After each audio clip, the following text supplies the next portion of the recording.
अस्सलामुअलैकुम scholars talk के देखने और सुनने वालों को स्कॉलर्स टॉक के इस प्लेटफॉर्म पे एक दफ़ा फिर खुशामदीद। मैं आपकी होस्ट सना जमशेद अपने monthly live session let's talk about it with Sana में आपकी खिदमत में हाजिर हूँ। अगर आप हमें पिछले मंथ से फॉलो अप कर रहे हैं तो हम रिसर्च कंडक्शन और इसकी पब्लिकेशन अवेयरनेस पे पहले 2 सेशंस कर चुके हैं, जिसमें हमने बेसिक रिसर्च के बारे में एक ऐसी स्कॉलर जिसने जस्ट रिसर्च का नाम सुना होगा, पेपर्स का नाम सुना होगा, लेकिन उसे नहीं पता कि पेपर राइटिंग क्या होती है, पेपर को पब्लिश कैसे किया जाता है। तो हमने जो स्कॉलर्स टॉक के इस प्लेटफॉर्म पे उन दोनों सेशंस को कंप्रीहेंसिवली अपने गेस्ट से जो है इसके ऊपर डिस्कशन किए है।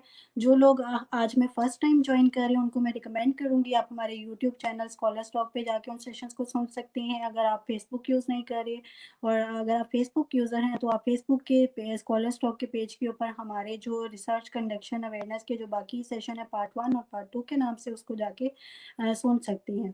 तो आज का जो हमारा ये सेशन है, अगर मैं इसको ये कहूँ, ये कंक्लूड हम कर रहे हैं। जो हमने पहले के 2 सेशंस किए हैं ये उनको हम आज कंक्लूड करेंगे और आज हम उन चीज़ों को डिस्कस करेंगे जिनकी अवेयरनेस आई थिंक मेरे ख्याल में जो अगर आप पेपर लिख रहे हैं और पेपर पब्लिश कर रहे हैं ना, तो एक स्कॉलर को ज़रूर होनी चाहिए, लेकिन मोस्टली स्टूडेंट्स को इसकी इन्फॉर्मेशन नहीं होती। तो फिर बात वहाँ पे ही आ जाती है क्लेम करना कि कोई बताने वाला नहीं है, कोई गाइड करने वाला नहीं है। तो स्कॉलर्स टॉक ने ये जो एम किया है कि जिन चीज़ों पे लोग एक्सक्यूज़ करते हैं कि उनको ये पता नहीं है, हम इंशाल्लाह उनके ये सारे एक्सक्यूज़ेस ख़त्म करेंगे। हम उनको स्कॉलर्स टॉक के प्लेटफॉर्म के थ्रू वो सारी अवेयरनेस देंगे जो एक नॉर्मल स्टूडेंट को या कोई भी आपके लिए स्कॉलर जो रिसर्च की फील्ड में आना चाह रहा है उसको जो जितने भी इसकी टर्मिनोलॉजीज होती हैं उनके बारे में इन जो बेसिक इंफॉर्मेशन है वो हम अपने इस प्लेटफॉर्म से ज़रूर प्रोवाइड करेंगे। तो पहले मैं वैसे तो मेरे गेस्ट जो डॉक्टर शरीफ हैं, हमें पहले जो 2 सेशन लोग फ़ॉलो अप कर रहे थे उनमें ऑलरेडी उन्होंने देख लिया होगा। आज हमें एक और हमारे जो गेस्ट हैं पाकिस्तान से, हमारे एक प्रोफ़ेसर हैं जिन्होंने हमें जॉइन किया है। तो फिर भी जो आज के लोग जो हमें आज फर्स्ट टाइम जॉइन कर रहे हैं, मैं अपने गेस्ट से फिर आप लोगों का तारुफ़ करवा दूँगी। डॉक्टर शरीफ हैं जो हमें मोरक्को से जॉइन कर रहे हैं। साइंटिफिक एडवाइज़र हैं डॉक्टर अदनान हैं, जीसी यूनिवर्सिटी फैसलाबाद में फ़िज़िक्स डिपार्टमेंट में असिस्टेंट प्रोफेसर हैं। ये जर्नल सा वो नाम और मैंने आपको डेज़िग्नेशन बता दी। इंशाल्लाह मैं उनसे आज फिर रिक्वेस्ट करूँगी कि जो लोग आज हमें फ़र्स्ट टाइम सुन रहे हैं वो ज़रूर हमारे गेस्ट के बारे में जानें। तो सेशन को आगे बढ़ाने से पहले मैं अपने गेस्ट को रिक्वेस्ट करूँगी कि वो अपना ब्रीफली इंट्रो करवा दें उन लोगों के लिए जो फर्स्ट टाइम हमें आज के सेशन में जॉइन करें। जी डॉक्टर शरीफ, थोड़ा-सा अपने आप को इंट्रोड्यूस करवा दें फर्स्ट टाइम जो हमें जॉइन कर रही हैं।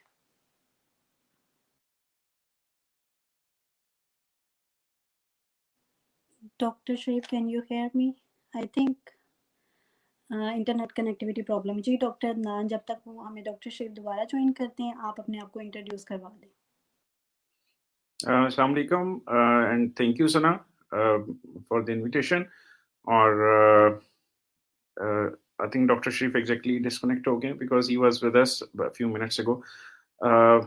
सना ने वैसे मेरे बारे में बता दिया है। अदनान अली और मैं जीसी यूनिवर्सिटी फैसलाबाद में 2012 से एज असिस्टेंट प्रोफेसर वर्किंग कर रहा था, but and since 2019 December I was promoted to associate professor in physics department और मेरा जो रिसर्च ग्रुप है that is working on thermoelectric materials, renewable materials and plus it's a different area है biosensing का, हम उस पर काम कर रहे हैं। एंड बिसाइड्स दैट हमारे पास हमारी जो एक कॉन्फ्रेंस सीरीज है जो पिछले चंद एक सालों से चल रही है। मैं सिर्फ उसको इसलिए बताता हूँ ताकि people can join and present their work as well.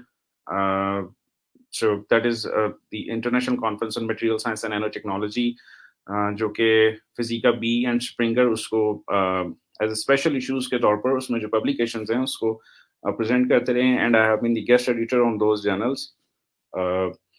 और उसके अलावा अब मैं अगर अपने डिपार्टमेंट का थोड़ा सा बता दूंगा तो I mean as long as doctor Sharif is not here, so am I allowed to talk?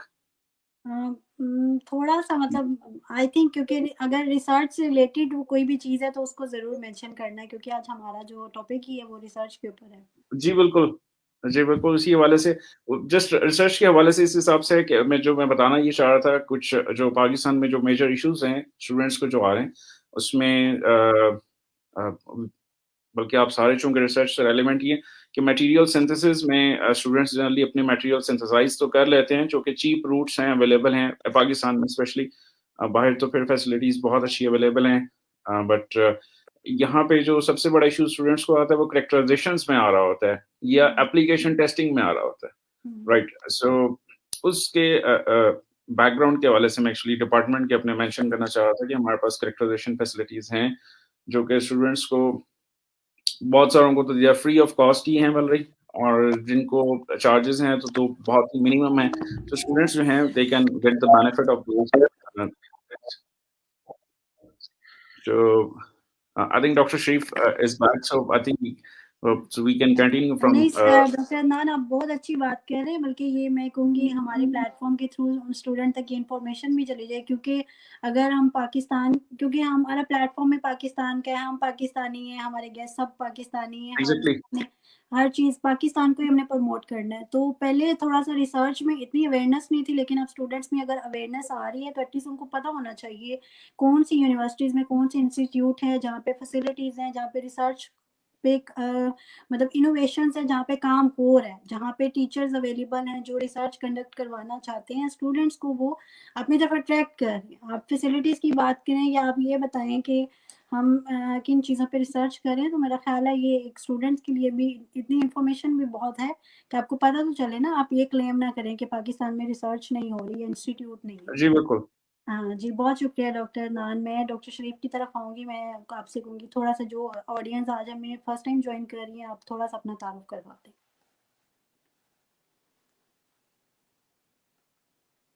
हाँ, माइक अनम्यूट कर लें। It's for me. Should I introduce myself? This is your question, yes? Ji ji Because there is some problem in here. So I am Dr. Sharif. I'm an advisor at Islamic World Educational, Scientific, and Educational Organization. It's just on the patron of UNESCO. और इससे पहले मैं KFUPM में था, King Fahd University of Petroleum and Minerals, Saudi Arabia, and prior to that I was in Germany. I completed my PhD master from Germany. ये थोड़ा सा छोटा सा है, बेसिकली पाकिस्तान से हूँ और यही कह लें कि पैदा पाकिस्तान में हुआ, तो I was raised in Germany. Most of my life spent there. Yes. तो पाकिस्तान में पैदा हुए हैं तो रूट्स तो पाकिस्तान के, फिर हम जहाँ भी जाएंगे हम पाकिस्तानी ही शायद बोलेंगे इंशाल्लाह। हम प्राउडली इसको बताते हैं कि हम पाकिस्तानी हैं। दिल तो ये दिमाग सारा कुछ है। जी जी बिल्कुल ऐसी बात है, क्योंकि जब आप पाकिस्तान से बाहर मूव करते हैं तब आपको पाकिस्तान की कदर ज़्यादा होती है, और आप पाकिस्तानी कहलवाना ज़्यादा जो है ना एक खुशी महसूस करते हैं कि आप पाकिस्तानी हैं, क्योंकि पाकिस्तान में रहते हुए तो आप हैं ही पाकिस्तानी ना, आपको कहलवाना नहीं पड़ता, लेकिन पाकिस्तान से बाहर आपको बताना पड़ता है कि आप पाकिस्तानी हैं। हम अपने सेशन की तरफ जाएंगे। पिछले 2 सेशंस में हमने जर्नल अवेयरनेस दी कि रिसर्च होती कैसे है, रिसर्च को पब्लिश कैसे करते हैं। तो आज जो हम बात करेंगे कि रिसर्च पब्लिकेशन के बाद जो सिनेरियो होता है उनमें जो सबसे बड़ी बात होती है पब्लिकेशन थेफ्ट, यानी हम ये कह सकते हैं कि आपका काम चुराया गया है, या आपके काम को कॉपी कर लिया गया है, या आपका काम आपके नाम के बगैर पब्लिश हो गया। अगर मैं इसकी सिंपल सी डेफिनेशन करूँ, मैं डॉक्टर अदनान की तरफ जाऊंगी, उनसे मैं कहूँगी कि अगर आपसे पूछा जाए पब्लिकेशन थेफ्ट या आपके का रिसर्च को चोरी करना, तो आप इसको आम एक नॉर्मल स्टूडेंट के लिए जिसको रिसर्च के बारे में पता है लेकिन उसको ये नहीं पता कि रिसर्च में चोरी होती है, तो उसको एक आम अल्फाज में आप कैसे डिफाइन करेंगे कि रिसर्च में चोरी क्या होती है, जिसे हम पब्लिकेशन थेफ्ट का नाम दे रहे हैं। जी डॉक्टर। अगर बिल्कुल ही सादा लफ्जों में अगर कहा जाए तो चाहे वो स्टूडेंट है या कोई भी रिसर्चर है, तो हम स्लैंग वर्ड में उसे चोर कहेंगे, ठीक है।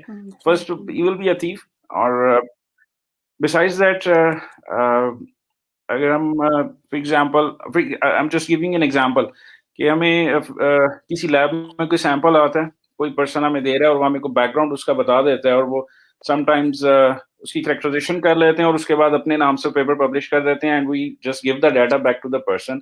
सो this is one of the practices जो कि इसके अलावा अगर हम इसकी टाइप्स में जाएं, then the other things are के for example what I have seen that के कुछ जैसे मैं शुरू में करेक्टराइजेशन के हवाले से बात कर रहा था जो कि लैग कर रही हैं पाकिस्तान में, so I am not saying कि सब कर रहा है, but it can be done and it is happening कि फॉर एग्जांपल इलेक्ट्रॉन माइक्रोस्कोप का इमेज ले लिया and put it in their work, okay this is my image, या फिर ट्रांसमिशन इलेक्ट्रॉन माइक्रोस्कोप का इमेज लिया, put them in their work, और XRD और some other things.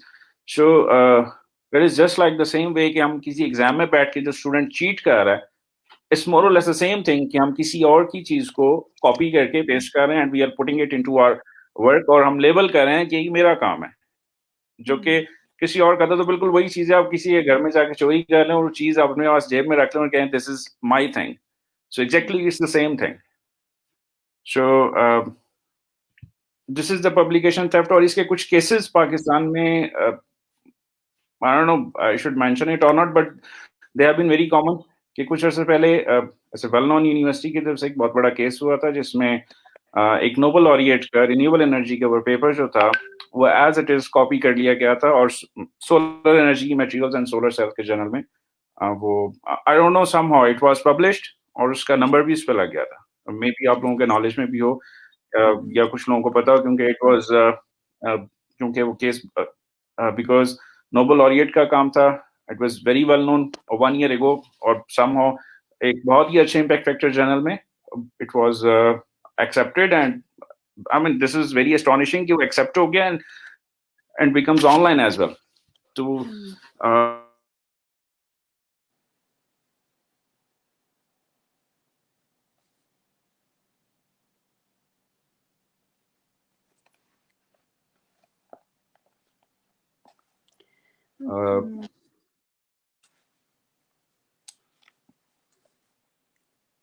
I think there was some glitch in the internet.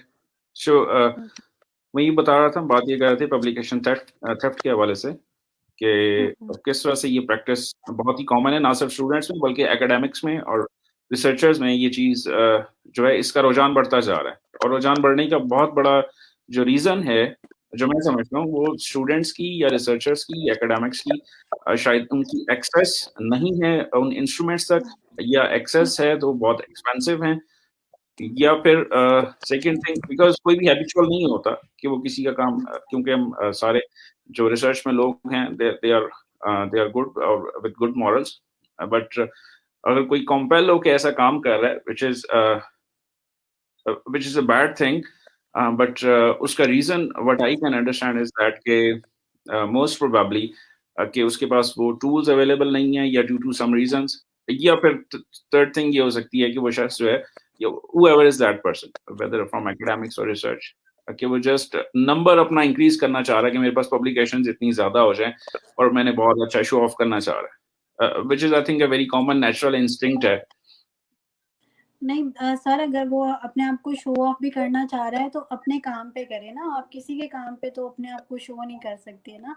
तो मेरा ख्याल है जैसे आपने बात की है, कुछ एथिक्स भी लोगों को नहीं पता. कोई ऐसे टीचर्स भी हैं, कुछ स्टूडेंट्स भी हैं जिन्हें शायद ये पता ही नहीं है कि अगर आप इस तरह का काम करते हैं वो भी आप इंटरनेशनल फोरम पे आपकी मतलब अगर किसी इंटरनेशनल जर्नल में आपका वर्क जा रहा है, आपकी पब्लिकेशन जा रही है, तो जैसे आपको रिवॉर्ड मिलता है ना इंटरनेशनली लेवल का, उसी तरह मेरा ख्याल में आपको जो आपका जो नाम खराब होगा ना वो भी इंटरनेशनल फोरम पे होगा. तो इस तरह के काम करने से पहले आई थिंक वो ये जो है ना एथिक्स और इन चीज़ों को कंसिडर कर लेना चाहिए, जिसकी आई थिंक बहुत से लोगों को अवेयरनेस नहीं है.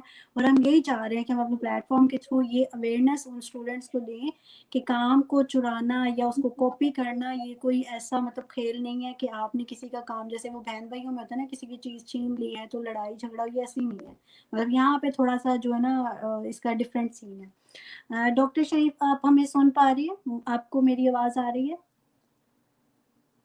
मैं जी जी जी जी, आप सुन रहा हूँ. जी मैंने हम लोगों ने डॉक्टर नान ने बड़ी अच्छी बात की. पब्लिकेशन थेफ्ट को हमने सिंपली जो इसको कहते हैं ना चोरी करना किसी के काम को मतलब आसान अल्फाज में बयान कर दिया. यहाँ पे हम बात कर रहे थे, उन्होंने कहा कि करेक्टराइजेशन के लिए हमें अगर आप डाटा कहीं पे भेजते हैं किसी पे ट्रस्ट करके, तो आपने मतलब किसी पे ट्रस्ट किया, आपने अपना अनपब्लिश्ड वर्क किसी को शेयर कर दिया. अब वहाँ से लोग आपके डाटा को मतलब सेव कर लेंगे या कहीं भी सीन देखेंगे तो इसको पब्लिश करने की कोशिश करेंगे। तो मैं आपसे ये जानना चाहूँगी कि आप माशाल्लाह इंटरनेशनल फोरम पे हैं, आपने डिफरेंट कंट्रीज़ को विज़िट किया, आपकी पब्लिकेशंस हैं बहुत से इंटरनेशनल जर्नल्स में। तो इंटरनेशनली वर्ल्ड वाइड आप ये कह लें कि प्लेजरिज्म पॉलिसी या एथिक्स अगर हम बात कर लें तो इसके ऊपर आप मतलब जस्ट ये जो हमारे स्टूडेंट्स हैं उन जिन्हें ये पता नहीं है कि आप किसी के काम को कॉपी कर लेते हैं ना, तो इसके इसके एथिक्स क्या है, तो उसके बारे में थोड़ा सा ब्रीफ कर दें कि क्या एथिक्स होने चाहिए रिसर्च के। जब आप रिसर्च की फील्ड में आते हैं तो आपको पहले एथिक्स फॉलो करने होते हैं। Thank you Sana, thank you very much. बड़ा अच्छा क्वेश्चन है वैसे, और ये बड़ा डेलिकेट मैटर है, और ये इसको जो अभी आपने कहा है ना, जिस तरह ये करेक्टराइजेशन वाला, ये it is very hard to establish. और डॉक्टर अदनान पहले जो अपना वो पॉइंट्स दे रहे थे, वो पब्लिकेशन का जो वेल नोन यूनिवर्सिटी का कह रहे हैं, ठीक है, हमारा we should not name the university, but लेकिन अदनान साहब देखिए उसमें मैं सिर्फ उस पर एक कमेंट करना चाहूंगा कि आप देखिए कि आपको इससे जर्नल्स की भी जो है वो क्रेडिबिलिटी का पता चलेगा। उस पेपर में टाइटल तक भी चेंज नहीं हुआ था, ठीक है, उस पब्लिकेशन में जिनकी ये बात कर रहे हैं, जो हमारी कोलीग ही थी, हमारे कोलीग थे जिन्होंने ये पेपर पब्लिश किया, उन्होंने उस पेपर का टाइटल भी चेंज नहीं किया, ठीक है, और वो पेपर पब्लिश कर दिया। अब देखिए उसमें बहुत अच्छा काम कर रही है। और ये देखें छोटी मोटी चोरियां है ना, जो जो मतलब एक नॉर्मल लेवल का काम हो रहा है, उसमें कोई मसला नहीं होता, लेकिन एक जो कटिंग एज रिसर्च जिसको आप कहते हैं, और जब कटिंग एज रिसर्च करते हैं तो वो हर बंदे की नजर में होती है। उसमें साइंटिस्ट उन पब्लिक पेपर्स को देखते हैं, इस तरह हर रोज प्रोफेसर आते हैं, सबसे पहले उनका ये काम होता है कि वो जो अच्छे जर्नल्स हैं जिनमें अच्छी रिसर्च जो है वो अपने एरिया की सबसे पहले एक गो थ्रू होते हैं। वो बेशक वो एब्स्ट्रैक्ट या टाइटल ही देखते हैं इनका कि कौन सी रिसर्च आज जो है ना वो आई है, एक्सेप्टेड जर्नल्स हैं जो मतलब अभी कमिंग आने वाले हैं नेक्स्ट वीक में उनका, तो वहां से वो पकड़े गए। बहरहाल तो ये जो पकड़ है ना, ये तो एविडेंस बेस्ड है। आपने जो कहा है कि ये तो आप देखिए, आपने करेक्टराइजेशन की होगी, उसमें मुख्तलिफ इंस्ट्रूमेंट आप यूज करते हैं, जो इंस्ट्रूमेंट भी आप यूज करते हैं उस हर करेक्टराइजेशन का, हर सैंपल का एक नंबर होता है, उसमें नंबर होता है, टाइम होता है। तो वो अगर किसी ने आपके काम को रिवाइज करके, रिपीट करके, रिप्रोड्यूस करके किया भी है, तो वो जब वो करेक्टराइजेशन करेगा तो वो बैकडेट में जाके करेक्टराइजेशन नहीं कर सकते उसकी, ठीक है। जो ये वाली जो चीजें हैं ना, इनको पकड़ना या जब पकड़ी जाएं या जब भी वो हो, वो आप उनको उनके आसान होता है आपके लिए एस्टेब्लिश करना प्लेजरिज्म को, या मतलब कि चोरी को, थेफ्ट को, मतलब मिस रिप्रेजेंटेशन को। लेकिन जो आपने अभी जो क्वेश्चन किया ना कि आपने किसी को सैंपल भेजे हैं, ठीक है, तो करेक्टराइजेशन के लिए भेजे हैं आप, वो बंदे ने उस करेक्टराइजेशन दूसरे के हाथ लग गए हैं, उसने वहां से उसकी करेक्टराइजेशन करके कहा है कि मेरा भी सेम काम मैं कर रहा हूं, ये तो मैंने किया है। अब this is a very hard to establish. क्यों डॉक्टर साहब? मतलब ये इसको आप जो है ना वो एस्टेब्लिश नहीं कर सकते, मुश्किल हो जाता है कि क्योंकि आपने पहले उसकी करेक्टराइजेशन नहीं की हुई। अब ये जो है ना वो सिंपली ऑनेस्टी के है, एथिक्स की है, इसको हम आप एथिकली जो है उस पैरामीटर्स पे देखेंगे तो एक दो दफा तो हो सकता है, फिर आप दोबारा तो उस पर नहीं किसी पे इत्माद करेंगे। ये हार्ड है, इसके लिए आपकी जो है ना वो साइंटिफिक ऑनेस्टी आपके अंदर होनी चाहिए कि आप ऑनेस्ट हैं। इसको मैं मतलब इट्स डिफिकल्ट टू एस्टैब्लिश कि इसने मेरे सैंपल्स को चोरी कर लिया है या उसको कर ले, लेकिन जब हो चुके हों, दोबारा कोई हो, तो उसको आप एस्टैब्लिश कर सकते हैं। जब हम बात करते हैं ना पब्लिकेशन थेफ्ट की, जैसे इन्होंने कहा कि उसको चोरी कहेंगे, उन्होंने तो बड़ा अपने फैसलाबादी अंदाज में कहा ना वो तो चोरी है ना। तो ही इज एब्सोल्युटली राइट। मतलब ये देखिए, आप किसी के डाटा को मिस रिप्रेजेंटेशन करना, मिस अप्रोप्रिएशन जो है वो भी चोरी है। मतलब आप उसी चीजों को जो है ना वो अदर वर्ड्स में करके भी कर लें तो वो भी चोरी है। और दूसरी ये है कि मैं मतलब आपको अपने one of the last sessions भी आपसे ये अर्ज कर चुका हूं कि देखिए, मतलब जब आप सेंटेंस लिखते हैं, जो आपने फिक्रा लिखा है उसके आप जिम्मेदार हैं, और वो आपका कॉपीराइट है बाय डिफॉल्ट। जब वो आपका बाय डिफॉल्ट कॉपीराइट है, तो जब उसको कोई रिपीट करेगा आपकी परमिशन के बगैर, ठीक है, आपके नॉलेज में लाए बगैर, तो वो चोरी है। उसको हम जो है ना अपनी साइंटिफिक लैंग्वेज में कहते हैं कि पब्लिकेशन थेफ्ट, या उसको प्लेजरिज्म, या इस तरह। अब उसमें दो तीन चीजें हैं। डॉक्टर साहब ने बताया कि वो एक पेपर जो हमारे लोगों ने किया, वो तो कंप्लीटली ही चोरी है, वो तो कंप्लीट 100% चोरी है। अब इस चोरी की दूसरी किस्म आ जाएगी कि आप उसमें से कुछ निकाल लें और कुछ जो है ना वो दूसरों का काम जो है ना वो उसको पब्लिश करें, दैट इज अ प्लेजरिज्म। फिर एक सिमिलैरिटी है। अब सिमिलैरिटी और प्लेजरिज्म में हमें डिफरेंस करना है। यहाँ पे आके जो है ना वो बाजुकात लोग एक दूसरे को खिलाफ जिनके होते हैं उसको यूज भी करते हैं, सिमिलैरिटी को प्लेजरिज्म का नाम दे देते हैं। प्लेजरिज्म वाले जो हैं, जिन्होंने प्लेजरिज्म किया होता है, वो प्लेजरिज्म से निकलने के लिए ये कहते हैं कि ये तो सिमिलैरिटी है, ठीक है। तो ये हम इस पे डिटेल में बात कर लेंगे अगर आप कहेंगी तो, otherwise I think this is answer what you wanted from me, please. जी जी, बहुत अच्छा। मेरा ख्याल है आपने वो जो इसको डिफरेंशिएट कर दिया ना, प्लेजरिज्म और सिमिलैरिटी। प्लेजरिज्म अगर एक नॉर्मल स्कॉलर की माइंड से बात करूं, तो हमारा जब हम लोग कोई भी काम, इवन अगर आप रिसर्च पेपर्स की फील्ड में नहीं आते, आप इवन थीसिस या रिसर्च में भी आते हो, उसमें भी प्लेजरिज्म ये होता है कि आप का जो लिखा हुआ है ना वो रिसर्च ही हो, सर्च ना हो। जैसे हमने लास्ट टाइम बात की थी, सर्च ये है कि आपने कहीं से सर्च किया और आपने डाल दिया। रिसर्च होता है टू रिक्रिएट। तो उस रिक्रिएशन में अगर थोड़ा बहुत मैचिंग हो रहा है तो हम कहेंगे कि ये प्लेजराइज है, आपको बिल्कुल ही उसको रिक्रिएट करना है।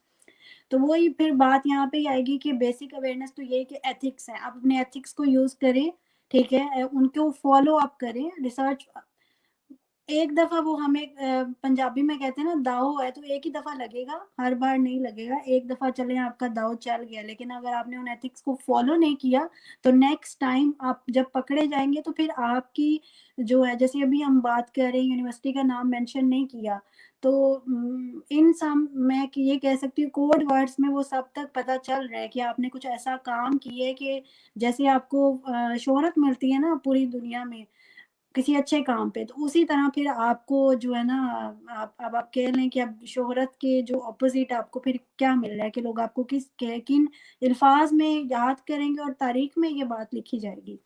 जैसे रिसर्च में तारीख में आपका अच्छा काम लिखा जाता है, तो उसमें अगर आप कोई गलत काम करें तो वो भी तारीख में गोल्डन वर्ड्स के साथ लिखा जाता है।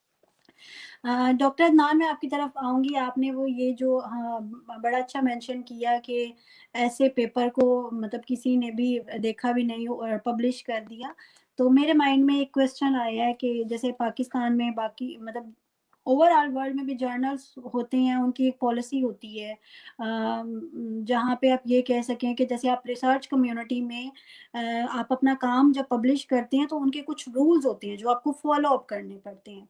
तो अगर आप माशाल्लाह पाकिस्तानी यूनिवर्सिटीज़ में काफ़ी टाइम से आप टाइम स्पेंड कर रहे हैं और आपने रिसर्च भी बहुत पब्लिश की होगी, तो मैं सिर्फ आपसे ये जानना चाहूँगी कि जो स्टूडेंट्स हैं, जो जिन्हें मतलब इसके बारे में नहीं पता होगा, आप उन्हें ये क्या बताएंगे कि HEC जिसे हम हायर एजुकेशन कमीशन पाकिस्तान कहते हैं, उनकी कोई पॉलिसी है रिसर्च से रिलेटेड कि आप ऐसे ही किसी का काम पब्लिश कर दें और आपकी कोई पकड़ नहीं होगी?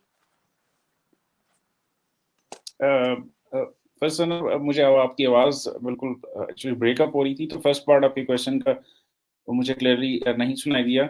बस HEC की पॉलिसी के हवाले से आपकी जो लास्ट आपका जो क्वेश्चन का सेकंड पार्ट था, जी जी HEC जी की जी। पॉलिसी है इसके ऊपर प्लेजरिज्म की। तो उसके लिए HEC ने थ्रू आउट पाकिस्तान एक सॉफ्टवेयर है जो कि आई थिंक आपके नॉलेज में होगा, डॉक्टर शरीफ भी शायद उनके भी नॉलेज में, टर्न इट इन। सो बहुत ही कॉमनली यूज हो रहा है, ऑलमोस्ट सबके पास इसकी एक्सेस है एकेडमिक्स में।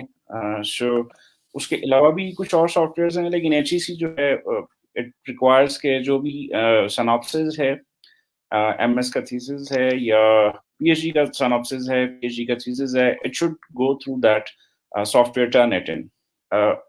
ओके, लेकिन उसके अंदर एक और इशू है जो कि पिछले कुछ अरसे से जो कि मैंने ऑब्जर्व किए, उसमें एक ऑप्शन होता है वर्ड काउंट का, जिसको चेक किया जाता है कि कितने वर्ड तक वो उसको कंसीडर करे। मेरी आवाज आप लोगों को आ रही है सही? जी जी। वर्ड काउंट की मैं बात कर रहा था, टर्निटिंग इनके जो सॉफ्टवेयर है उसके अंदर ऑप्शन होता है। सो अगर वो वर्ड काउंट हम उसके साथ प्ले कर दें, तो वो प्लेजरिज्म जो है, जो कि 30 या 40% है, वो 20% मिनिमम रिक्वायरमेंट है एचईसी की, it should be less than 20%। तो वर्ड काउंट को चेंज करके प्लेजरिज्म जो है वो उस तरह से भी ये एक प्रैक्टिस हो रही है पाकिस्तान में। I don't no in foreign, but I think कि वहां पर चूंकि बहुत मामला बेहतर हैं, मेरे ख्याल में पाकिस्तान या इंडिया या ये जो हमारे पास कुछ कंट्रीज हैं जो कि रिसर्च में इन हो रही हैं, कुछ कोशिश कर रहे हैं। सो ये एक ट्रेंड है जो कि जिसको I think still HEC lack कर रहा है, इस पैरामीटर को कि सॉफ्टवेयर की सेटिंग को चेक करके और देन सिनॉप्सिस हो या थीसिस हो, चाहे वो मास्टर्स का हो, पीएचडी का हो, तब उसको वैलिडेट किया जाए। सो दिस इज द थिंग जो कि मिसिंग है इस वक्त। सो एचईसी ने एक सॉफ्टवेयर दे दिया, ठीक है हम चेक कर लेते हैं, चेक कर लिया, बट दे डोंट नो कि उसमें सेटिंग क्या रखी हुई है। उन्होंने बताया हुआ कि जी इतना मिनिमम वर्ड काउंट 3 रखना है आपने, और इससे ज्यादा वर्ड काउंट रखेंगे तो वो सॉफ्टवेयर उसको ओवरलुक कर देगा। So I think this is the parameter जो कि लैक कर रहा है, it needs to be corrected by HEC कि वो वर्ड काउंट वाला ऑप्शन। प्लस इसके अलावा मैं एक और चीज इसमें ऐड करना चाह रहा था, जब आपके शुरू में पब्लिकेशन थेफ्ट के वाले से जब हम बात कर रहे थे, एक और ट्रेंड जो रिसेंटली देखने में आया मेरे कि पाकिस्तान में राइट नाउ थीसिस लिखने का और सिनॉप्सिस लिखने के चार्जेस हुए हैं, जो कि सम काइंड ऑफ, जैसे हमारे यहाँ जो कॉलेजेस और यूनिवर्सिटी के बाहर अभी भी वो फोटोशॉप्स और कंपोजर की शॉप्स हैं, वो अभी भी एग्जिस्ट कर रही हैं बहुत सारी जगहों पे। तो वहां पर उन लोगों ने जिनको साइंस का नहीं पता, वो सिनॉप्सिस लिख कर भी दे रहे हैं और थीसिस भी लिख के दे रहे हैं, और मैं आपको उसके चार्जेस भी बता सकता हूँ जो कि चल रहे हैं। इवन 1 चैप्टर लिखने के 15 से 20 हजार रुपए ले रहे हैं। I mean, this is happening. I've heard that from the students. So 15 से 20 हजार में एक चैप्टर लिख के दे रहे हैं। So this is very, I mean, bad thing, bad तो है, लेकिन बड़ी बहुत ही शर्म की बात है कि ये चीज जो है हैपन हो रही है, और स्टूडेंट्स जो है वो दे डोंट नीड दैट, खुद लिखने की जरूरत नहीं है, सो दे आर डूइंग दैट। सो इस पैरामीटर को एचईसी अभी तक आई डोंट थिंक कि किसी प्लेटफॉर्म के ऊपर गवर्नमेंट लेवल के ऊपर इसको कंसीडर किया गया कि इस किस्म की चीजों को किस तरह से रोका जा सकता है। बिकॉज जैसा कि हम पहले बात कर रहे थे कि पूरे का पूरा एक पेपर जो पब्लिश हुआ, सो उसमें एकेडमिक्स के लोग भी थे, ठीक है, कुछ स्टूडेंट भी थे। सो अब इस चीज को रोकने के लिए we need to get ourselves to some higher moral values. अगर जैसे कि हम मुआशरे में चोरी को नहीं रोक सकते, बट मिनिमाइज कर सकते हैं, रोकना मुश्किल है। I mean you can not say कि 100% यहाँ पे चोरी नहीं हो रही, so we can minimize that. तो एकेडमिकली भी इन चीजों को मिनिमाइज किया जा सकता है। I think we can not get rid of that कि आप बिल्कुल कहें 100% everything is going without any theft. So some strict policies are needed, ना सिर्फ एकेडमिक्स के हवाले से भी, ना सिर्फ स्टूडेंट्स के हवाले से भी, कि उसको चेक एंड बैलेंस किया जा सके। इस हवाले से एचईसी ने एक और एस्पेक्ट भी किया था कि सिनॉप्सिस और पीएचडी के सिनॉप्सिस, थीसिस तो ऑनलाइन पढ़े हुए जितने भी पाकिस्तान में जो स्टूडेंट्स पीएचडी करते हैं, सिनॉप्सिस भी अभी उन्होंने ऑनलाइन करना शुरू कर दिए। ऑनलाइन करने का मकसद ये है ताकि कोई भी उसको एक्सेस कर सके, एक्सेस करके देख सके। और एक और चीज भी है, जैसे प्लेजरिज्म के वाले से बात हो रही थी, एचईसी ने एक और भी इसमें इनिशिएटिव किया था कि जो पीएचडी की बात हो रही है, एमफिल का नहीं है उसमें, कि वीडियो कॉन्फ्रेंसिंग की हुई है कि जिसका भी पीएचडी का डिफेंस होता है, सो उसको ऑप्शन है ये। आई थिंक इसको कंपलसरी हो जाना चाहिए कि पीएचडी का जो डिफेंस है कंपलसरी हो सबके लिए, कि वो ऑनलाइन हो जाए और एवरीबॉडी कैन एक्सेस दैट। अभी तक ये कंपलसरी नहीं है, ये ऑप्शनल है एचईसी की तरफ से पॉलिसी कि पीएचडी का डिफेंस वीडियो कॉन्फ्रेंसिंग के through everybody can hear that. लेकिन अनफॉर्चुनेट है उसमें भी बहुत थोड़े से ही लोग प्रेजेंट होते हैं।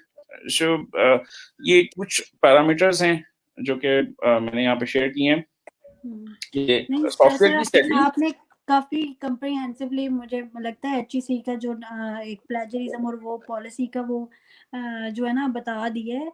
लेकिन मैं यहाँ पे ये सोचने पे मजबूर हो गई हूँ कि मतलब अब जितने भी, अब जैसे हम लोग बात कर रहे हैं कि इम्प्लीमेंटेशन नहीं है, वहाँ बात वही आ गई, एथिक्स नहीं है, मोरल वैल्यूज नहीं है। अब देखिए कोई भी इदारा है वो जस्ट रूल्स बना सकता है, रूल्स को फॉलो करना तो लोगों का काम है ना। अगर आप एथिकली हर चीज़ को फॉलो अप करें, आपकी अपनी मैनर्स हैं कि आपने जैसे चीज़ है उसको वैसे ही लेके चलना है, तो वो हमारे अपने ऊपर भी है। जैसे अब हम किसी भी बात कर लें, कोई स्कूल है, कोई भी इंस्टीट्यूट है, कोई भी यूनिवर्सिटी है, सारे रूल्स डिज़ाइन करते हैं, फॉलो अप करना लोगों का काम है। तो मेरा ख़्याल है कि ये जो इसके अंदर थोड़ा-सा गैप हमें नज़र आ रहा है ना, वो अवेयरनेस का ही है। जैसे अगर आपने उस चीज़ को पिक किया या डॉक्टर शरीफ ने पिक किया कि वो टाइटल भी सेम हो गया, पेपर भी सेम हो गया, और फिर सबसे बड़ी बात कि जर्नल की क्या क्रेडिबिलिटी है कि वो उस काम को पब्लिश कर रहे हैं। तो वो पकड़ने वाले भी बहुत से कम लोग हैं। अगर ज़्यादा लोग होएँ जो मतलब हों जो इसको पिक करें, तो इस तरह का काम हो ही ना। जैसे आपने मेंशन किया कि एकेडमिक्स के इतने लोग हैं उस पेपर के अंदर, एज़ अ को-ऑथर भी आए हैं या जिन्होंने प्रूव किया होगा, तो उनके अपने एथिक्स नहीं है, तो ये सारे लोग मिल के जो है ना वो फिर इस चीज़ को कर सकते हैं। या तो आप अच्छा करें या आप बुरा करें, तो दोनों तरह के लोग हैं। हम सिर्फ़ यही काम कर सकते हैं कि अपने जो हमारे स्टूडेंट्स हैं या जितने भी जो न्यू रिसर्चर्स जो फ्रेश पीएचडीज़ होंगे, आगे इंस्टीट्यूट्स को जॉइन करेंगे, उन्हें हम जस्ट अवेयरनेस दे सकते हैं। हम बता सकते हैं कि ये रूल्स हैं, ये एथिक्स हैं, ये मोरल वैल्यूज़ हैं, आपने इनको फॉलो करना है।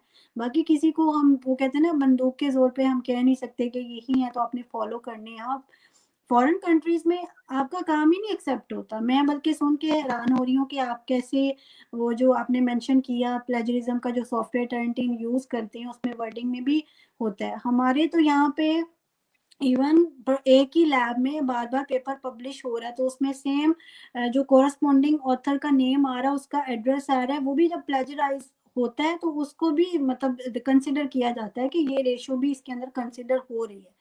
तो जो आपका प्लेजरिज्म एक्सेप्टेबल है, उसमें आपने इसको कंसिडर करना है।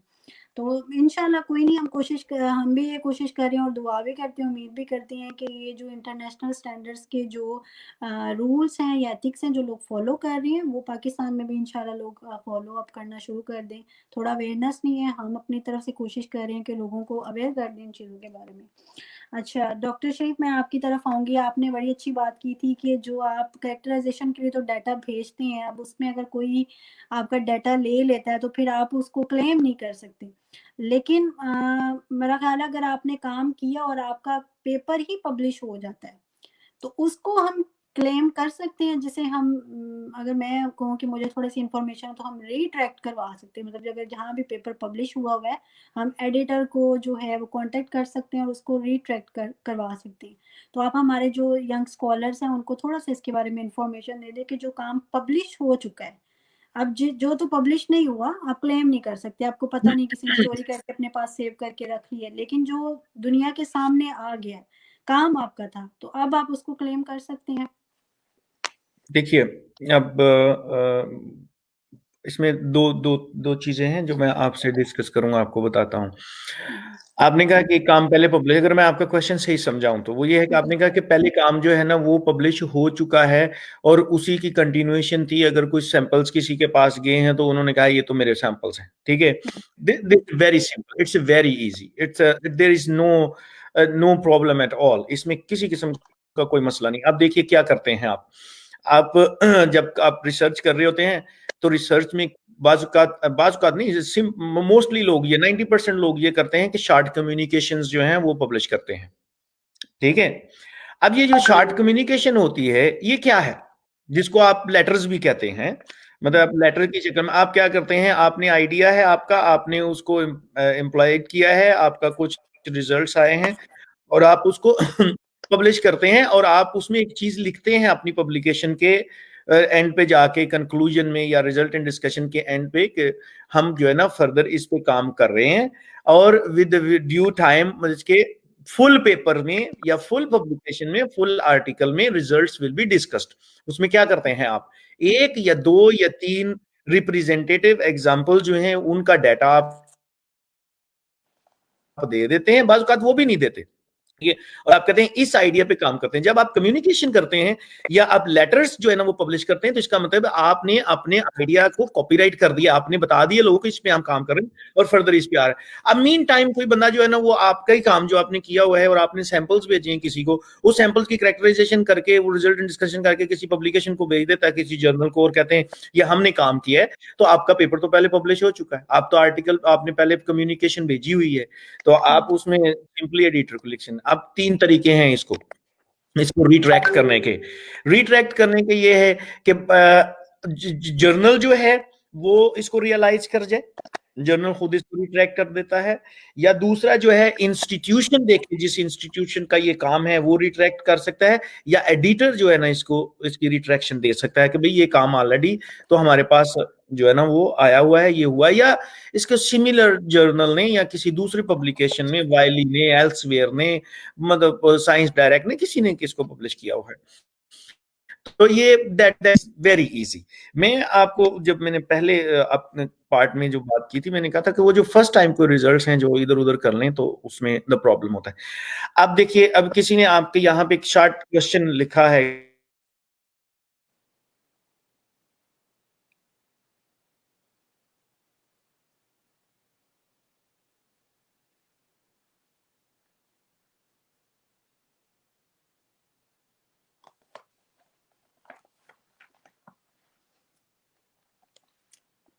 आई थिंक डॉक्टर शरीफ की तरफ थोड़ा इंटरनेट प्रॉब्लम आ रहा है। आप सुन रहे हो मुझे? जी जी सुन जी रहे जी जी जी। उसमें जो है ना वो क्वेश्चन का मैं जवाब देने लगा था। 2 चीजें हैं उसमें ये है कि आपको कंफ्यूजन आ गई आपके पेपर में कि मैंने पेपर पब्लिश किया हुआ है और ये सेंटेंस है या एक गलती हुई हुई है जो इसका कोई मतलब मीनिंग नहीं बन रहा। Yes, this is a correction. आप जर्नल को करेक्शन भेजते हैं और वो बड़ी जल्दी हो जाती हैं, उसमें कोई प्रॉब्लम नहीं है किसी किस्म का। बाज़-औक़ात आप खुद अपने रिजल्ट्स में कुछ फ्लॉज देखते हैं कि यार मेरे रिजल्ट में फ्लॉज हैं, जो इन्फॉर्मेशन मैंने पास ऑन की है जर्नल को, या मैंने जो अपने रीडर्स को जो मतलब साइंटिफिक वर्ड को मैंने भेजी है information, that is not clear. आप उसको जो है ना वो उसको रिट्रैक्शन तो नहीं कहते, उसको आप करेक्शन कहते हैं, ठीक है। अब यहाँ पे किसी ने मैं थोड़ा सा बताना चाहूंगा वो सिमिलैरिटी और प्लेजरिज्म पे। अभी किसी ने कहा कि जो है ना वो प्लेजरिज्म बता दें क्या फर्क है, और डॉक्टर साहब भी मतलब कह रहे थे। डॉक्टर साहब बात ये है कि प्लेजरिज्म जो है ना, प्लेजरिज्म तो 1% भी जो है वो एक्सेप्टेबल नहीं है, ठीक है, नॉट 20%, नॉट 15%। प्लेजरिज्म तो 1% भी एक्सेप्टेबल नहीं है कहीं पे भी, वर्ल्ड में भी नहीं, किसी जगह पे भी प्लेजरिज्म जो है। अब देखना है कि प्लेजरिज्म और सिमिलैरिटी क्या है। सिमिलैरिटी क्या है कि आप कोई पेपर पब्लिश करते हैं और उसका टाइटल जो है ना किसी दूसरे के टाइटल के साथ जो है ना वो सेम है, ठीक है, टाइटल सेम है, वर्डिंग कोई मिलती जुलती है, मतलब उसकी बिब्लियोग्राफी थोड़े जो है वो सेम है, रेफरेंसेस सेम है, कोर्स जो आपने की हैं वो सेम है, ये सिमिलैरिटी है, ठीक है। अब प्लेजरिज्म जो है ना वो ये है कि किसी दूसरे का काम अपना काम साबित करना, किसी दूसरे का आइडिया, किसी दूसरे का काम, किसी दूसरे की जो भी रिसर्च में उन्होंने अपनी जो एफर्ट्स लगाई हुई हैं वो एफर्ट्स आप कहें कि ये तो मेरी हैं, दैट इज अ प्लेजरिज्म। इसमें डिफरेंस करना हमारी साइंटिफिक कम्युनिटी के लिए very very very important, okay.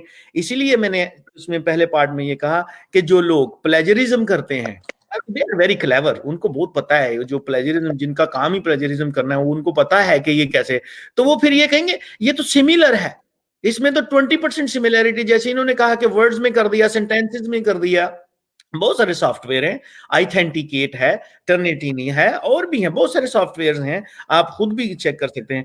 तो उसमें वर्ड्स कर दिया, 3 वर्ड्स सिमिलैरिटी जो है ना उसको कर दिया, तो अब ये होगा कि 3 वर्ड से ज्यादा जो सिमिलर होगा ना वो आप वो सॉफ्टवेयर उसको डिटेक्ट करेगा। बाज़-औक़ात मतलब वो एक वर्ड का कर देते हैं, ये दैट इज डिसऑनेस्टी। उसमें फिर उसमें रेफरेंस निकाल देते हैं, वो तो निकालने ही होते हैं आपको, बहुत सारी चीजें हैं, तो कर आके ना तो फिर वो उसको 20 से नीचे ले आते हैं, बाज़ का 3% तक भी ले आते हैं, ये दिस इज गुड। तो वो प्लेजरिज्म वाले इस चीज को करते हैं, जिन्होंने आइडिया चोरी किया होता है, जिन्होंने काम चोरी किया होता है, वो उसको साबित करने की कोशिश करते हैं कि दिस इज अ सिमिलैरिटी, ये तो सिमिलर है। और सिमिलैरिटी जो है ना वो तो 20% अलाउड है, HEC ने की है या फलाम इंस्टीट्यूट ने की हुई है। जबकि सिमिलैरिटी जो है वो it's completely different than the plagiarism. तो सिमिलैरिटी वाले बेचारे जो है ना, जो सिमिलैरिटी में आ जाते हैं, आप उनको प्लेजरिज्म में घुसा देते हैं कि आपने प्लेजरिज्म किया। तो दिस इज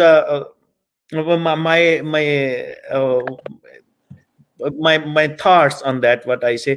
So दूसरा ये है कि प्लेजरिज्म में आप दूसरों का काम भी, आप दूसरों के काम को रेफर कर सकते हैं, साइट कर सकते हैं, प्रॉपर रेफरेंस से, प्रॉपर साइटेशन से, नेम पे, कि ये वाला काम उस पे हमने इसके आइडिया पे बेस्ड करते हुए अपना आइडिया डेवलप किया, या हमने बेस करते हुए इस काम को एक्सटेंशन दी, ठीक है।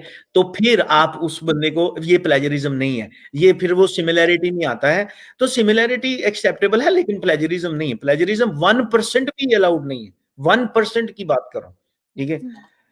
That's my point of view on that, please. सही हो गया। आई थिंक मुझे लगता है आप क्वेश्चन फॉलो अप कर रहे हैं। मैंने कहा था क्वेश्चन हम लास्ट में ले लेंगे, क्योंकि थोड़ा सा जो एक हमारा वो बना होता है ना कि हमने ये पॉइंट्स डिस्कस करने हैं, पहले हम उसको डिस्कस कर लें। बल्कि मैं अनाउंस भी कर दूंगी, क्योंकि हम ये जो सेशन है वो कंक्लूड कर रहे हैं।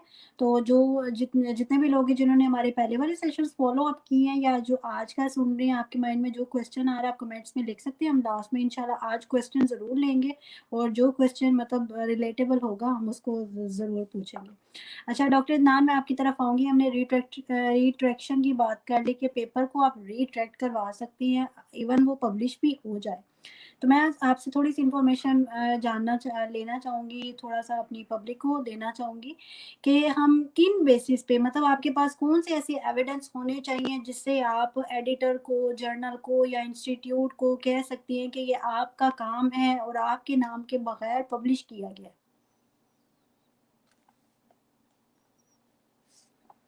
ओके, बिल्कुल डॉक्टर शरीफ की मैं लास्ट पार्ट को थोड़ा सा कंटिन्यू करूंगा। उन्होंने बिल्कुल बहुत अच्छा बताया कि सिमिलैरिटी और जो प्लेजरिज्म वाला मामला था, उसमें एक और बात भी मैं थोड़ी सी ऐड करना चाहूँगा, जो कि टाइम शॉर्ट है बट बात इम्पॉर्टेंट है एक्चुअली। अभी जनरली होता ही है, जो यहाँ पे पाकिस्तान में एक सिनेरियो है कि 1 या 2% या स्टूडेंट्स काम करते हैं, जो नेम ऐड कर देंगे, XYZ प्रोफेसर हैं या कोई किसी अच्छी पोजीशन के ऊपर बैठे हैं administratively, to get the benefits. Obviously बहुत ही कॉमन प्रैक्टिस है। और एक ऐसा केस हो चुका है, बहुत ही वेल नोन पाकिस्तान के एक इंस्टीट्यूट है, उनके बहुत ही वेल नोन प्रोफेसर से, जिनका name he didn't know, but उनका नेम ऐड कर दिया। आई डोंट नो कि जनरल ईमेल नहीं की या ईमेल उनको रिसीव हुई, उन्होंने चेक नहीं की। लेकिन एक्सक्यूज भी हो सकता है कि स्पैम में ईमेल चलेगी, मैं नहीं देख सका। जो लेटर ऑन पता चला कि पेपर में प्लेजराइज था, किसी और का डेटा यूज किया गया था, और जो कि ऑलरेडी पब्लिश हो चुका था। जो अब वहां पर जो इशू बना कि जी मेरा नाम क्यों ऐड कर दिया, मैं तो था ही नहीं इसमें, मुझे पता नहीं था, मेरे नॉलेज में नहीं था।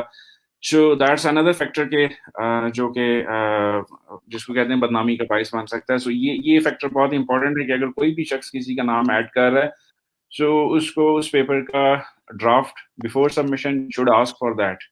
और अगेन जो बात डॉक्टर शरीफ कह रहे थे कि प्लेजरिज्म वाला जो डेटा, अब उस डेटे को चेक किया कैसे जा सकता है, कि जो आपने क्वेश्चन किया रिट्रैक्शन का, आई वुड सजेस्ट कि जो भी मेजरमेंट्स की जाएं उसकी ओरिजिनल फाइल्स जो कि मशीन जनरेट कर रही होती है विद द डेट्स जो कि उसके अंदर आ रही होती हैं उसकी ओरिजिनल फाइल में रिसीव की जाए। नॉट ओनली कि सिर्फ हमें ग्राफिकल एक इमेज मिल जाए, चाहे PDF में मिल जाए या एक्सेल की शीट में मिल जाए। फॉर एग्जांपल मैं यहाँ पे एक मेंशन कर रहा हूँ एक्सरे डायफ्रैक्शन। अगर हम डिफरेंट कंपनीज की हैं तो उनकी फॉर एग्जांपल ब्रोकर की मशीन है, उसकी .brml के नाम से एक फाइल जनरेट होती है, ठीक है। सो वो उसकी मशीन फाइल है जिसको बाद में सॉफ्टवेयर से कन्वर्ट करके उसका जो डेटा है उसको प्लॉट किया जा सकता है। We should have that file. और अगर जैसे कि उससे पहले शुरू में बात की थी कि सैंपल किसी को दिए, उसने एनालिसिस किया, put out the results. So sample prepare कर लिया और उसके पास कुछ भी नहीं है प्रूफ करने के लिए कि ये मेरे सैंपल्स है। So I don't see it's a very hard situation कि उसको प्रूफ कैसे कर सकते हैं, वो सैंपल दे चुका है और उसको पता भी नहीं है रिजल्ट्स क्या हैं और सैंपल उसने बनाए हुए। So should have some reference samples backend पे जिसको वो कहीं और से मेजर करवाए और वहां से उसका कंपैरिजन हो और that's the only way. Otherwise अगर सैंपल बना के आपने सब कुछ ही हैंड ओवर कर दिया है किसी और लैब को, so you have nothing in your hands. Should have some small samples कि आप कहीं फॉरवर्ड करें, तो keep that.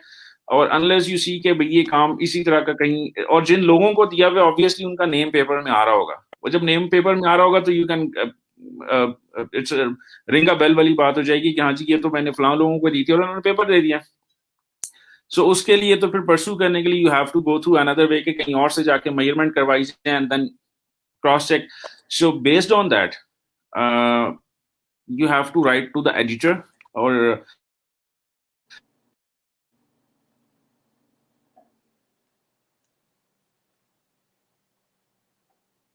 I'm having distortion.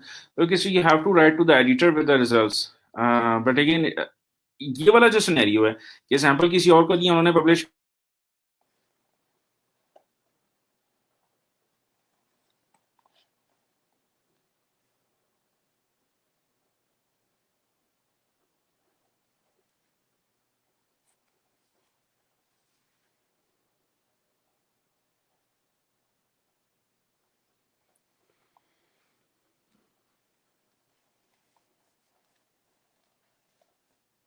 Doctor Adnan शायद जो है ना वो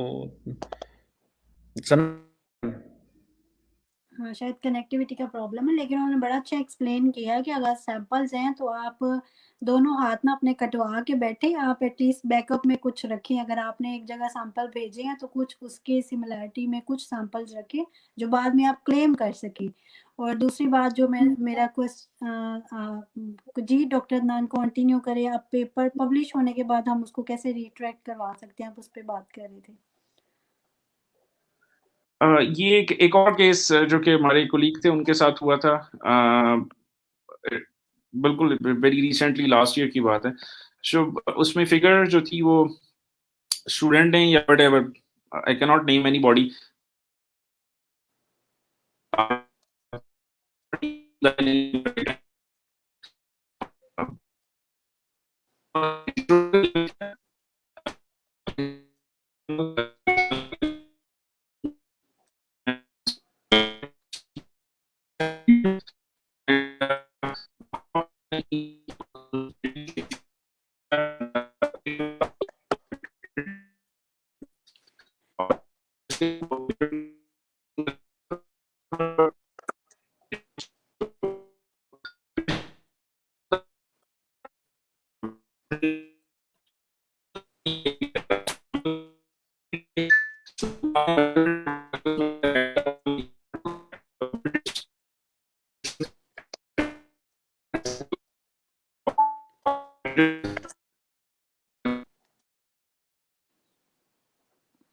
आई थिंक मैं तो डॉक्टर अदनान की बात नहीं सुन पा रही, शायद नॉइज डिस्टॉर्शन बहुत ज़्यादा है। डॉक्टर शरीफ आप सुन पा रही हैं? आपका माइक ऑफ है।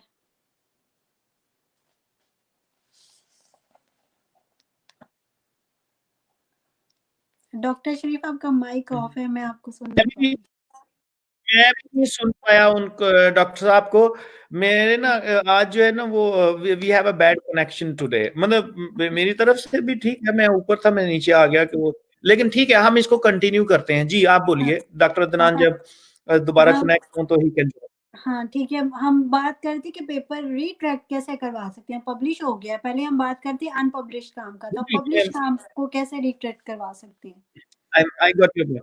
पब्लिश काम को आप रिट्रैक्ट कर सकते हैं, आप एविडेंस बेस्ड हैं, आप अपने अपने जर्नल को लिखें। जर्नल को आप एडिटर को लिखते हैं नॉर्मली, जो भी मैनेजिंग एडिटर है या सब एडिटर्स हैं आप उनको लिखते हैं और आपके पास एविडेंसेस होती हैं। और नाउ अ डेज में आपको बता रहा हूँ कि जर्नल जो है ना वो दे रिएक्ट वेरी फास्ट, वो रिएक्ट वेरी फास्ट। तो ये it's not very difficult task nowadays, they do. और आप इसको बड़ी आसानी से कर सकते हैं, आप उनको लिखें।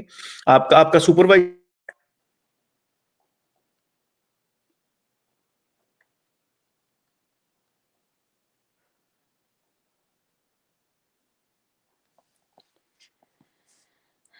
डॉक्टर शरीफ की तरफ भी शायद इंटरनेट कनेक्टिविटी का प्रॉब्लम है, बल्कि हम जो डिस्कस कर रहे थे हमने यही बात करनी थी कि हम रिट्रैक्ट कैसे करवा सकते हैं अनपब्लिश काम को और पब्लिश काम को। और डॉक्टर शरीफ ने जो बताया कि बहुत आसान काम है, आप एडिटर को कांटेक्ट कर सकते हो, बहुत रिस्पॉन्सिव है। और मैं अगर ये कहूँ कि मैं इसकी लाइव एग्जाम्पल हूँ तो ये गलत नहीं होगा। मैंने अपने 2 पेपर है, दोनों रिट्रैक्ट करवाए हैं। एक पेपर तो पब्लिश्ड हो चुका था और एक सबमिटेड था। तो मैंने जर्नल्स की एडिटर को ईमेल किया क्योंकि मुझे पता चल गया था कि ये पेपर, एक पेपर जो सबमिट था लेकिन रिवीजन में था, मुझे पता चला। और मैंने एडिटर को ईमेल की और वो फ़ौरन से जो है जिन्होंने सबमिट करवाया हुआ था तो उनके पास एडिटर की मतलब ईमेल चली गई और उनको कहा कि आपके ये जो कोई क्लेम कर रहा है तो आपने इनका नाम ऐड करना है या नहीं करना। तो वो भी मेरे और बाकी सबके साइंस के साथ अप्रूव हो के मेरा उसमें भी नाम ऐड हुआ। मेरा एक रिव्यू आर्टिकल था, एक मेरा रिसर्च आर्टिकल था। तो जितने भी स्टूडेंट्स हैं मैं उनको ये कहूँगी कि वो ये ना समझे कि अगर आपका काम है, अगर आप ओरिजिनली आपका काम है, ये ना हो कि आपने थोड़ा बहुत अगर उस पे कोई मतलब हेल्प आउट किया वो नहीं, जो ओरिजिनली अगर आपका काम है तो आप उसको क्लेम कर सकते हैं। एडिटर्स जर्नल्स के रिस्पॉन्सिव होते हैं, आप उनको ईमेल करें, आपको फ़ौरन से रिस्पॉन्स मिलता है। और आपका अगर काम है तो आपको आप अप्रूव कर सकते हैं, आपके पास रिजल्ट्स हैं, आपके पास टेम्पलेट होगा, आपके पास ड्राफ्ट होगा अपने पेपर का, तो इसको इजीली क्लेम किया जा सकता है। बहुत से स्टूडेंट्स को नहीं पता होता तो मैं उनको बताना चाहती हूँ कि ये होता है, मेरे साथ हुआ है और मैंने अपने पेपर्स को रिट्रैक्ट करवा के अपने नाम ऐड करवाया। अच्छा डॉक्टर नान, मैं आपकी तरफ आऊँगी। आजकल मतलब जैसे लास्ट ईयर से कोविड-19 स्टार्ट हुआ है तो बहुत से स्टूडेंट्स हैं जो लैब जिनकी लैब तक एक्सेस नहीं है, बहुत से स्टूडेंट्स हैं जो फॉरेन कंट्री से पाकिस्तान आके मतलब घरों पे बैठ के हैं, उनके पास शायद अब काम नहीं है। तो वो कुछ काम करना चाह रहे हैं, लाइक आप कह लें कि रिसर्च कंडक्ट करना चाह रहे हैं, रिव्यू आर्टिकल लिखना चाह रहे हैं, जिसे हम इंडिपेंडेंट रिसर्च कह सकते हैं। तो आप ऐसे स्टूडेंट्स को मतलब क्या एक गाइडलाइन देंगे या क्या एक आपके लिए मशवरा देंगे कि वो घर बैठ के, अब लैपटॉप उनकी एक्सेस नहीं है, वो काम नहीं कर सकते हैं, तो वो एज इंडिपेंडेंट रिसर्च जिसे हम कह लें कि जिसमें आपके पास सुपरविजन अवेलेबल नहीं है, तो क्या ये पॉसिबल है कि आप घर बैठ के कोई रिसर्च कंडक्ट कर सकते हैं?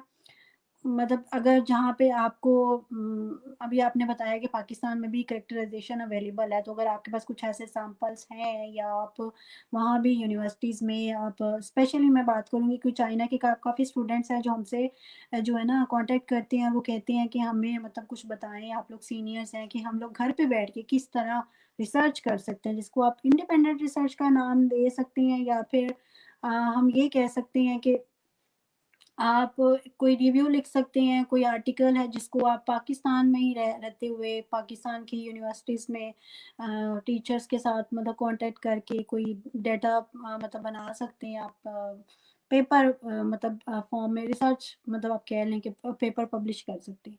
तो जनरली पहले तो थोड़ा-सा इंडिपेंडेंट रिसर्च को थोड़ा-सा डिफाइन कर देना कि इंडिपेंडेंट रिसर्च होती क्या है? फिर हम इंशाल्लाह इस पे बात करेंगे कि ये विदाउट सुपरवाइज़र क्या जो है रिसर्च कंडक्ट हो सकती है?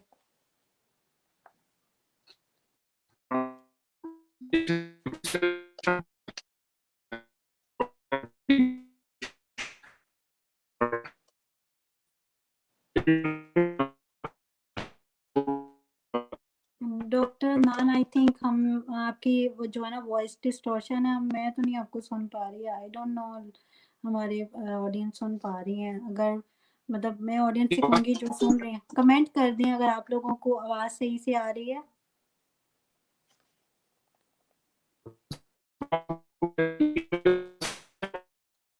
सिर्फ वॉइस मोबाइल से ना हुआ करें, मतलब कि प्रॉपर इंटरनेट से कनेक्ट करें। आपको आवाज आ रही है?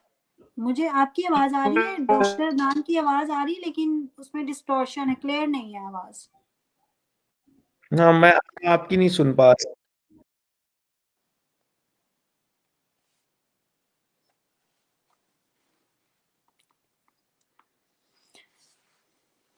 डॉक्टर शरीफ आप मुझे सुन पा रहे हैं?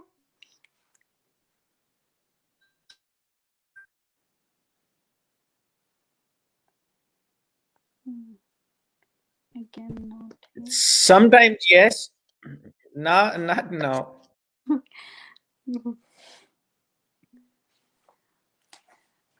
आज हमारे जो गेस्ट हैं सुन पा रहा, आप बोलिए।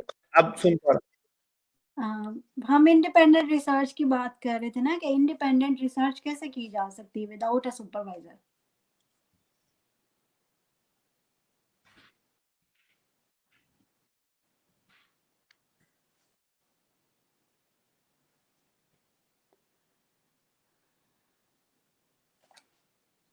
डॉक्टर नान, आप मुझे सुन पा रही हैं? आपका माइक म्यूट है। मुझे आपकी आवाज आ रही है आपकी। Even doctor I was hearing doctor शीत एज वेल, लेकिन आप लोगों को मेरी लेकिन आवाज शायद नहीं आ रही थी। आप जब एक्सप्लेन कर रही थी तो हम आपको नहीं सुन पा रहे थे। मैं वही सेम क्वेश्चन आपसे कहूंगी, आप आंसर कर दें इंडिपेंडेंट रिसर्च के बारे में। मैं रिसर्च के हवाले से बात कर रहा था। इंडिपेंडेंट रिसर्च हम कर सकते हैं।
आई थिंक फिर ऑडियंस में से कमेंट आ गया है डॉक्टर नान, आपकी तरफ से वॉइस इशू आ रहा है, शायद ऑडियंस भी आपको नहीं सुन पा रहे। मुझे लगा शायद मैं ही नहीं सुन पा रही हूँ, लेकिन शायद और भी लोग नहीं सुन पा रहे। डॉक्टर शरीफ, आप मुझे सुन पा रही हैं?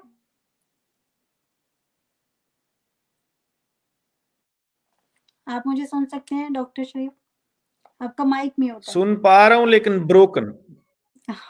ये हम मैं ये आपसे सेम ही क्वेश्चन करूंगी कि सुपरवाइजर के बगैर रिसर्च हो सकती है? अगर पॉसिबल है तो कैसे है?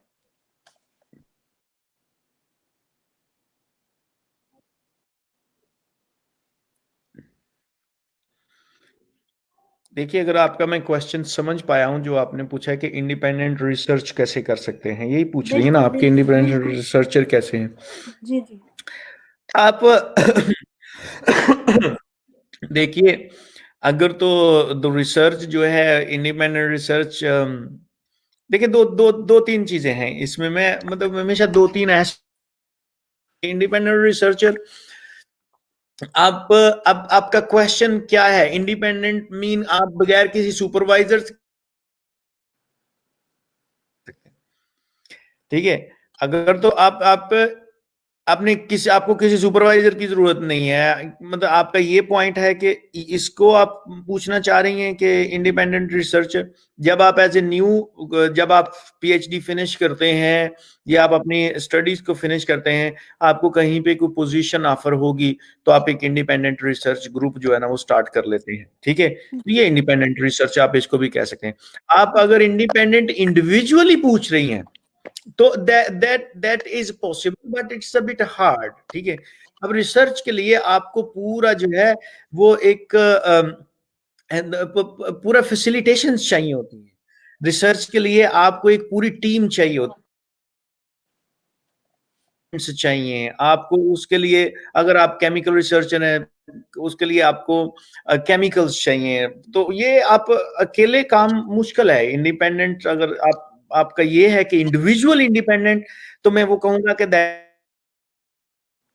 it is near to, I'm not impossible, but it is difficult.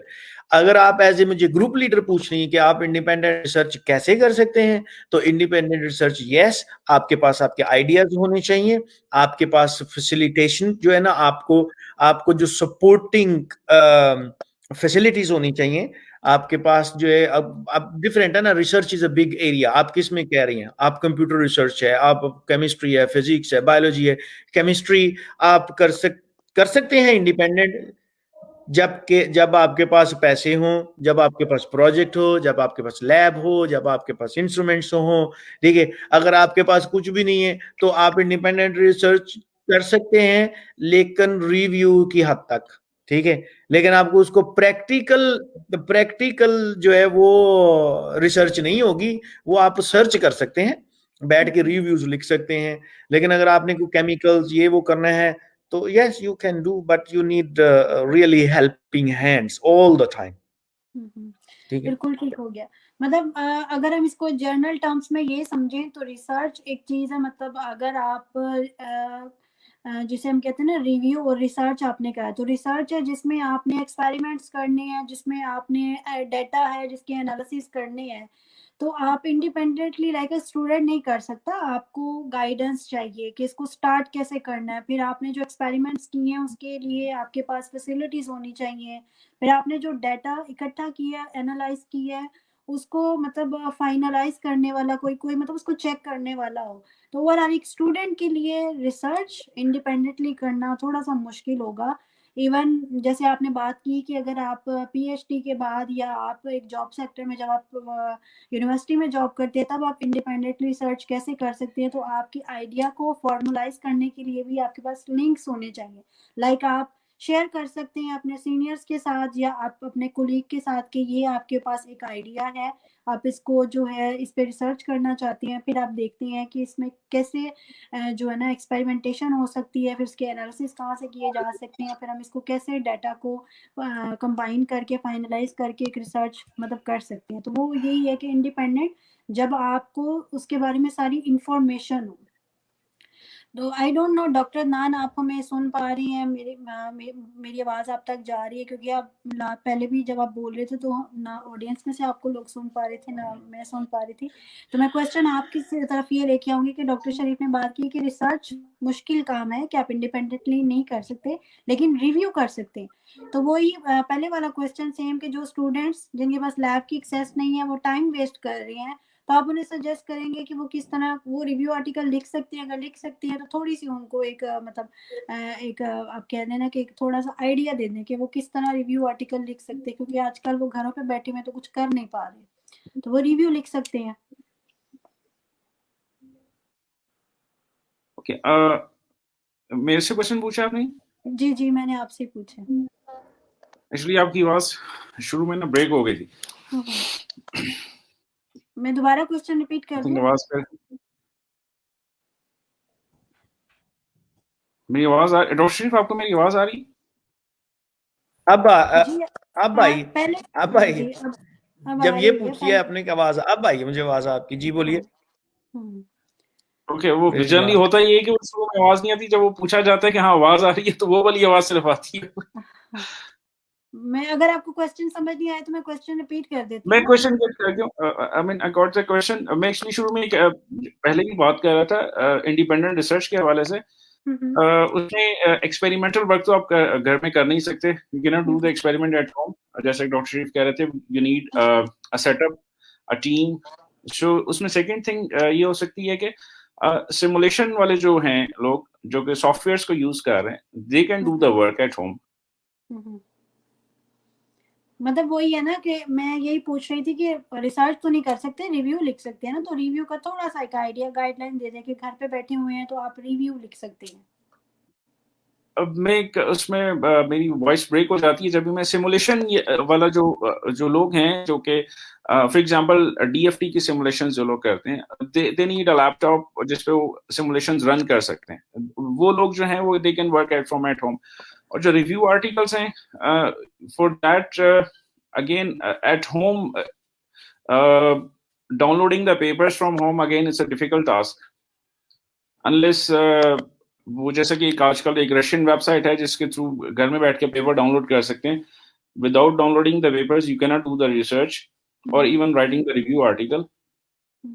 क्योंकि रिव्यू आर्टिकल के लिए आपको एक्सेस चाहिए to the, for example science direct की एक्सेस घर बैठ के ऐसा नहीं हो सकती, या स्प्रिंगर की वेबसाइट की एक्सेस घर बैठ के नहीं हो सकती। वो रशियन वेबसाइट की मैं बात कर रहा था, मैं अगेन रिपीट कर रहा हूँ, एक साई हब के नाम से है, जो कि जनरली वो समटाइम ब्लॉक हो जाता है तो डिफरेंट एक्सटेंशंस पे चले जाती है। सो वहां से पेपर्स आप लिंक उसका कॉपी करें साइंस डायरेक्ट की वेबसाइट से। बट अगेन दैट्स जो हम बात कर रहे थे कि चीटिंग वाली, तो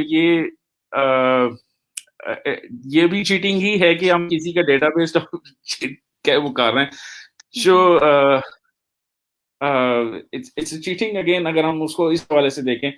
So you cannot write the research article unless you have the access. With the access at home जो कि different universities देती हैं, so उसको use करते हुए for some specific area, so we need to look at the articles like for the last 5 years, 5 years के अंदर जो काम हुआ है, ये last 10 years के अंदर जो research papers उस specific area में आ रहे हैं। For example अगर हम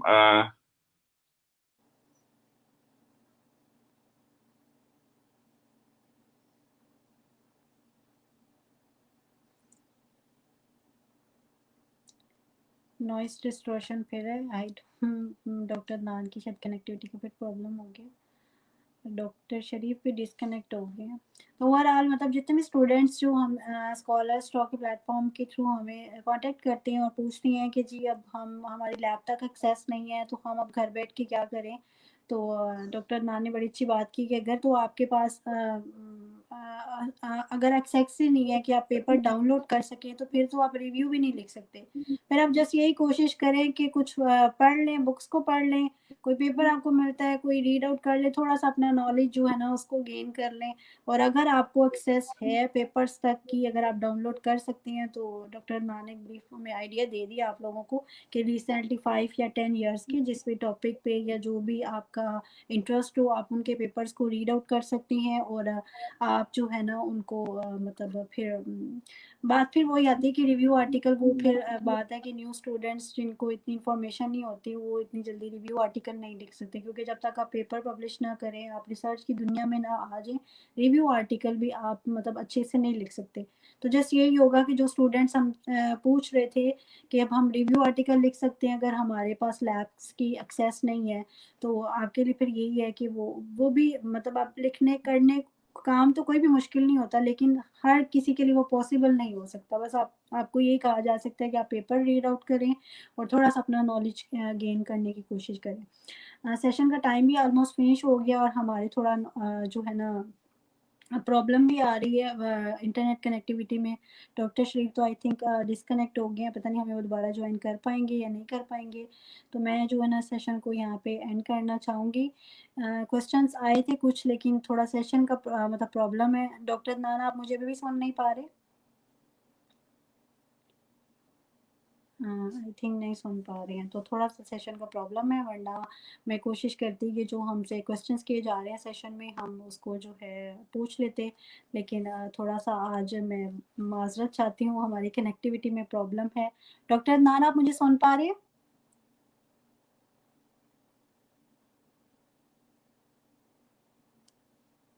नहीं मेरी आप मुझे सुन पा रहे हैं डॉक्टर नाना?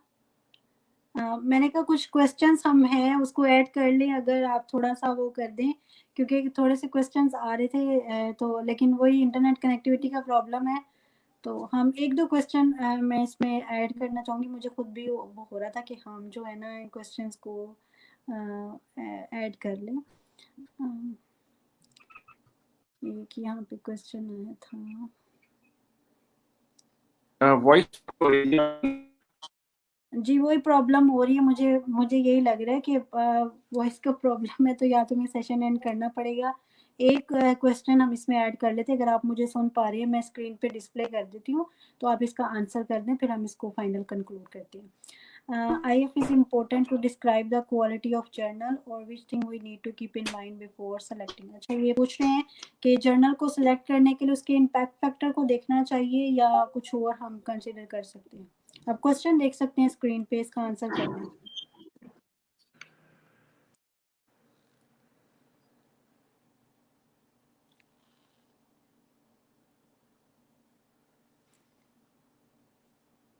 आपका माइक म्यूट है, माइक अनम्यूट कर लें।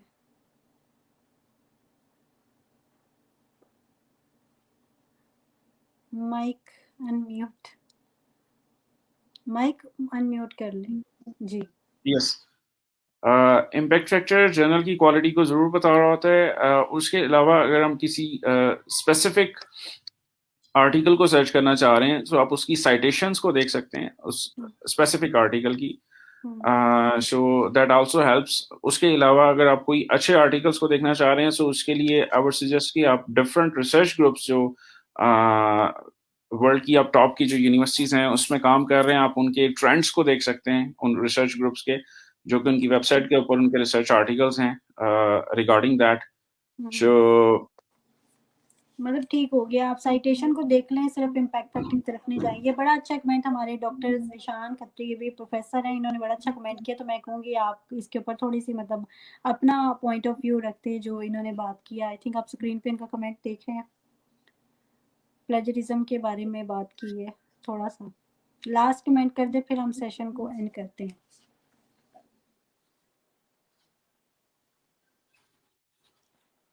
डॉक्टर नान, आप मुझे सुन पा रही है?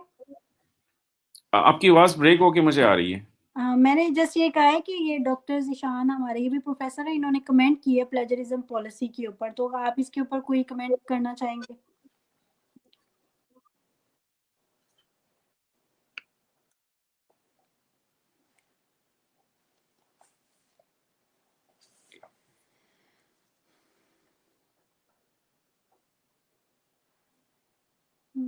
Voice is breaking out, problem हो रही है। चले मुझे लगता है सेशन को एंड करना पड़ेगा। जितने भी सुनने वाले हैं, हमारे देखने वाले स्कॉलर्स टॉक को, आप लोगों का बहुत शुक्रिया, आप लोगों ने हमें ज्वाइन किया। आज थोड़ा सा मैं आपसे माजरत चाहती हूँ कि हमारी जो इंटरनेट कनेक्टिविटी का थोड़ा सा प्रॉब्लम हुआ है, और गेस्ट की जोन से है ना, हम लोग उतने अच्छे तरीके से इसको डिस्कस नहीं कर सके।